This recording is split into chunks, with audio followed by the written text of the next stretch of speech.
Hello student, आज हम लोग बात करने वाले हैं वीआई कैरेक्टरिस्टिक्स, इसका डायोड का। ठीक है, तो हमने पीछे के क्लास में क्या देखा था, बायसिंग के विषय में। कितने प्रकार से होते हैं बायसिंग? दो प्रकार से, एक फॉरवर्ड बायस और दूसरा रिवर्स बायस। फॉरवर्ड बायस में मेरा क्या था, ये मेरा एक डायोड है जिसका इधर का टर्मिनल को मैंने एनोड बोला था और इधर का कैथोड बोला था। ठीक है, अगेन दूसरा डायोड मैं यहां असाइन कर लेता हूं। ये भी एक मेरा डायोड है जिसका एक टर्मिनल एनोड और दूसरा टर्मिनल कैथोड। ठीक है, अगर एनोड का वोल्टेज बड़ा हो कैथोड के वोल्टेज से तो आपने बोला था इसे फॉरवर्ड बायस। इस कंडीशन में एनोड का वोल्टेज अगर छोटा है कैथोड का वोल्टेज से तो रिवर्स बायस।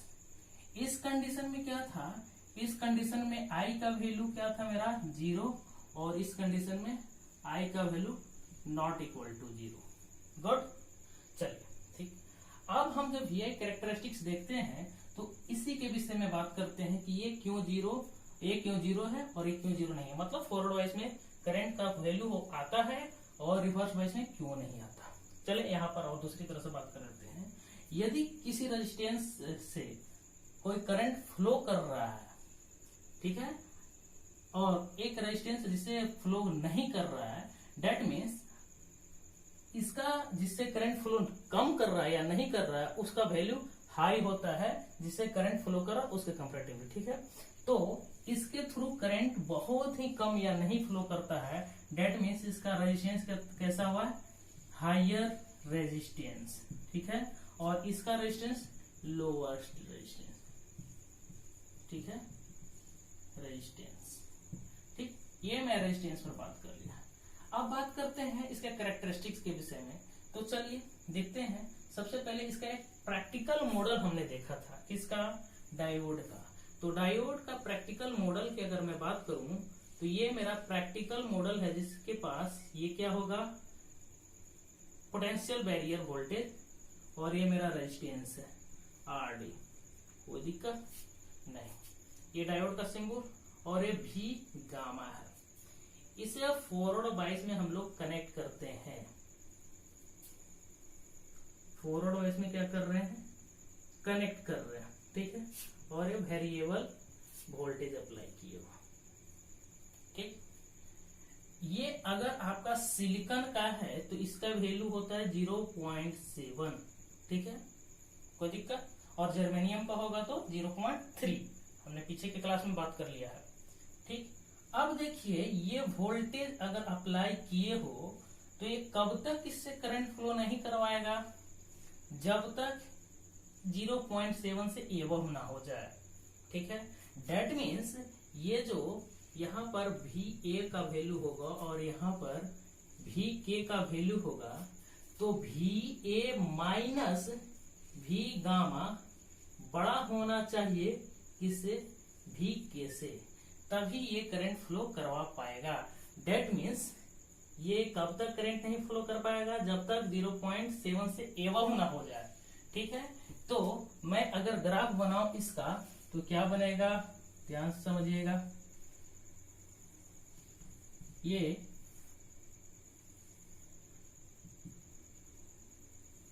अगर मैं हॉरिजॉन्टल पर V लूं और वर्टिकल पर I लूं, ठीक है, तो मैं वोल्टेज को इंक्रीज करवा रहा हूं। अगर इस V गामा से कम वोल्टेज अगर मैं दूंगा तो कोई करंट फ्लो नहीं करेगा। डेट मीन्स अगर मैं यहां पर लिखूं V गामा यानी 0.7 वोल्ट फॉर सिलिकॉन, तो इस कंडीशन में अभी 0 से मैं इंक्रीज करते रहा, कब तक, 0.7 तक, कोई करंट फ्लो नहीं। यानी I का वैल्यू क्या हो गया 0 और उसके बाद क्या हुआ, इंक्रीज करेगा। कब, जब 0.7 से ज्यादा होगा। तो 0.7 से अगर वोल्टेज को इंक्रीज किया तो I का वैल्यू इंक्रीज किया तो I का वैल्यू और इंक्रीज किया।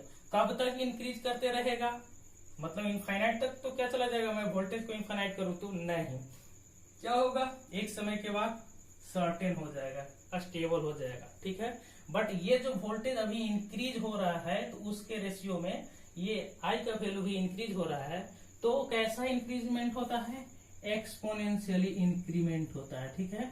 और उसके बाद क्या होगा, तुम्हारा वोल्टेज इंक्रीज करते जाओ बट करंट का वैल्यू क्या हो जाएगा, सर्टेन हो जाएगा, ठीक है ना। वो मैक्सिमम वोल्टेज कैपेबिलिटी है उस डायोड के लिए, इससे ज्यादा वो नहीं ले जा सकता है, ठीक है।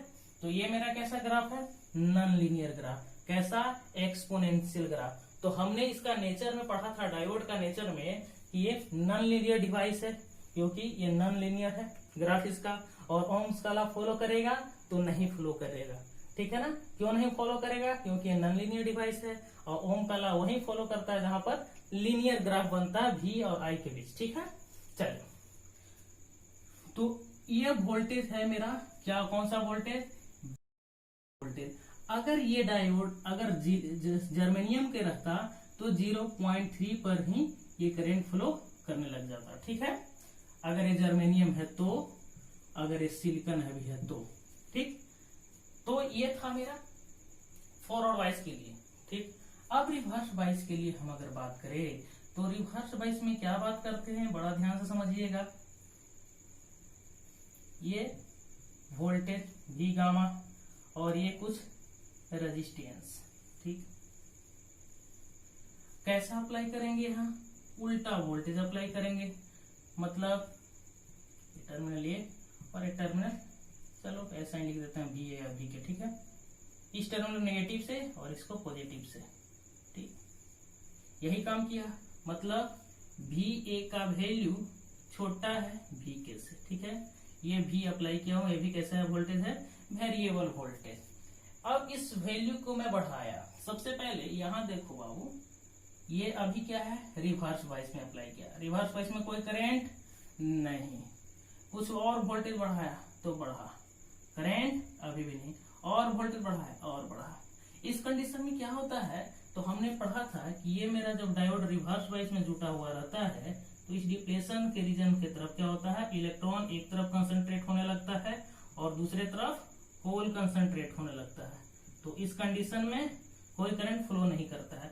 बट अभी हम वोल्टेज इंक्रीज करते जा रहे हैं, अभी भी कोई करंट फ्लो नहीं कर रहा है, जीरो करंट, ठीक है, कोई करंट नहीं। और वोल्टेज इंक्रीज किया, चलो और वोल्टेज इंक्रीज किया, ठीक है, अभी भी कोई करंट फ्लो नहीं। और भी इंक्रीज किया वोल्टेज, जैसे ही और ज्यादा वोल्टेज इंक्रीज करोगे, ठीक है, तो होता क्या है, ये इधर बीच में बचा हुआ था क्या, इलेक्ट्रॉन, मतलब एटम, ठीक है ना। एटम जो बचा हुआ था तो उसके पास कैसा था, ऑक्टेट पूरा हुआ था, ठीक है ना, ऑक्टेट पूरा था, 2 2 4 2 6 2 8, ठीक है, ये ऑक्टेट पूरा था, ठीक है। और एक तरफ होल कंसंट्रेट हो गया था, एक तरफ इलेक्ट्रॉन, बट ये बीच में क्या था, इलेक्ट्रॉन, मतलब उसके सराउंडिंग में था एक एटम का जो ऑक्टेट पूरा था। अब इसे तुम एनर्जी दे रहे हो किसके फॉर्मेट में, वोल्टेज के फॉर्मेट में।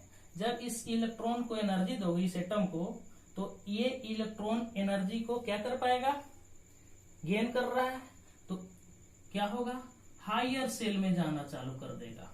और एनर्जी दोगे, इससे भी और ऊपर का सेल हायर सेल में जाएगा, ठीक है। कब तक जाएगा, इतना जाएगा, इतना जाएगा, एक समय ऐसा आएगा जो इसके तरफ से अट्रैक्शन फोर्स बिल्कुल क्या हो जाएगा, वीक हो जाएगा, जिसके कारण क्या होगा, ये बहुत ही तेजी में, यानी कि चूंकि ये इलेक्ट्रॉन फ्री हो चुका है ना, क्यों फ्री हो चुका है, इन दोनों सेंटर से इसका फोर्स वीक हो गया, और तुम अप्लाई करते जा रहे हो और अगेन एंड अगेन वोल्टेज को इंक्रीज करते जा रहे हो, जिसके कारण इस पर एक फोर्स लगेगा, बहुत तेजी का फोर्स लगेगा, और उसके कारण क्या होगा, एक सर्टेन करंट फ्लो करेगा, बहुत ही हाई अमाउंट का, ठीक है। और इससे ही इस करंट को बोलते हैं एवालांच करंट, ठीक है। और ये इफेक्ट है एवालांच इफेक्ट, ठीक है। और ये जो आपका जो करंट है, रिवर्स करंट भी इसे बोला जाता है, रिवर्स ब्रेकडाउन करंट, ठीक है। और जिस वोल्टेज पर ये तुम्हारा एवालांच इफेक्ट हुआ, ठीक है, यानी कि हायर वैल्यू का करंट फ्लो किया वो भी रिवर्स डायरेक्शन में, that is called break down voltage. क्यों ब्रेक डाउन वोल्टेज, जब ये काम होगा तुम्हारा, ये रिवर्स करंट जब फ्लो करेगा हायर अमाउंट में, उस वक्त तुम्हारा ये डायोड क्या हो जाएगा, डिस्ट्रॉय हो जाएगा।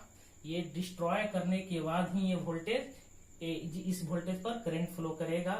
तो ये करंट जो है क्या है, एक सर्टेन अमाउंट के बाद ऐसे ऐसे आएगा, ठीक है ना।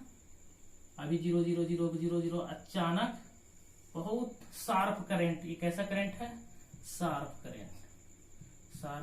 करंट, जिसके कारण कोई भी डिवाइस अगर लगा हुआ रहेगा उसको शार्प करंट दोगे तो वो डिस्ट्रॉय भी हो जाएगा, ठीक है। जैसे ये तुम्हारा डिस्ट्रॉय हो जाएगा डायोड भी, ठीक। और इस वोल्टेज को, जिस वोल्टेज पर शार्प करंट फ्लो किया है, इस वोल्टेज को ब्रेक डाउन वोल्टेज बोलते हैं, ठीक है। जनरली इसका वोल्टेज 6 वोल्ट के आसपास हमें देता है डायोड में सिलिकॉन वगैरह के लिए, ठीक है। तो याद कर लीजिएगा, ये भी एक क्रिटिकल वैल्यू देता है, ठीक। ये वैल्यू है ही, इसके साथ साथ ये वैल्यू कभी कभी पूछा करता है एग्जामिनेशन में। तो ये जो देखिए बेसिकली एवालांच इफेक्ट के कारण क्या हुआ, आपका शार्प करंट फ्लो किया है, ठीक है। कोई दिक्कत नहीं, ठीक है ना। ये कैसा करंट है, ब्रेक डाउन करंट या रिवर्स करंट, इसे और रिवर्स करंट बोलते हैं, रिवर्स करंट, ठीक है ना। और यहाँ एक देखिए, ये स्मॉल करंट एक फ्लो कर रहा है, ठीक है ना। ये इसका हम लोग बहुत ही नेग्लिजिबल करंट होता है, जो यहाँ देखिए हल्का सा एक करंट फ्लो कर रहा है, ठीक है। समझ में ये बात।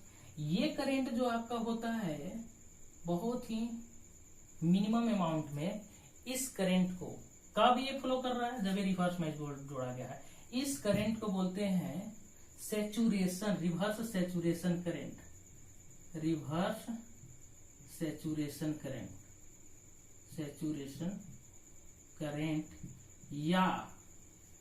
या क्या बोलते हैं, और या बोलते हैं इसको माइनॉरिटी कैरियर करंट, या लीकेज करंट, लीकेज करंट, ठीक है। ये सारा नाम है इस करंट का, ठीक है, जो बहुत ही मिनिमम अमाउंट में होता है। इसका वैल्यू क्या होता है, ऑर्डर किस ऑर्डर में होता है, माइक्रो एम्पियर के ऑर्डर में, ठीक है ना। बेसिकली माइक्रो एम्पियर के ऑर्डर में होता है, और ये किस ऑर्डर में होता है, मिली एम्पियर के ऑर्डर में, ठीक है। कोई दिक्कत, चलिए यहां तक समझ में आई। अब देखते हैं थोड़ा सा और भी बातें इसमें, क्या बातें हैं।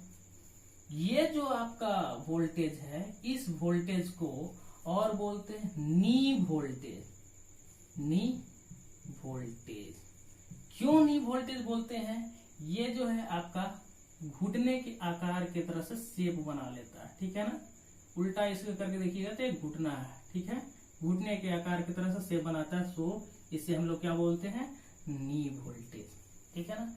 अब इसका यूज क्या है, तो इन सारे चीजों को हम लोग यूज करते हैं किसी भी इंस्ट्रूमेंट में, हमें क्या लगाना है, कैसा उसका कैरेक्टरिस्टिक्स है कोई भी डायोड का, इसी के थ्रू हम फाइंड करते हैं, ठीक है। समझ में आई बात। तो वीआई कैरेक्टरिस्टिक्स का बहुत सारा रोल है, जिसमें हम उस डायोड का स्पेसिफिकेशन करके कैरेक्टरिस्टिक्स को डिफाइन करते हैं, कितना वोल्टेज पर कैसा उसका परफॉर्मेंस है। अब ये कोई जरूरी नहीं होता है कि हर डायोड का वैसा ही परफॉर्मेंस हो, नहीं, बिल्कुल नहीं। हम लोग जब आगे पढ़ेंगे तो देखेंगे किसी भी इंस्ट्रूमेंट को या कोई भी डिवाइस है, इलेक्ट्रॉनिक्स डिवाइस या इलेक्ट्रिकल डिवाइस, परफेक्टली कैलिब्रेट करना बहुत ही मुश्किल काम है, ठीक है। तो माइनर सा प्लस माइनस वैल्यू रहता है, बट एक आइडियल वैल्यू है जो ये आपको याद करना, इसमें कोई प्लस माइनस नहीं है। एग्जाम में ये पूछेगा तो यही वैल्यू देना होगा, ठीक है। तो उम्मीद है समझ गए होंगे वीआई कैरेक्टरिस्टिक्स ऑफ डायोड।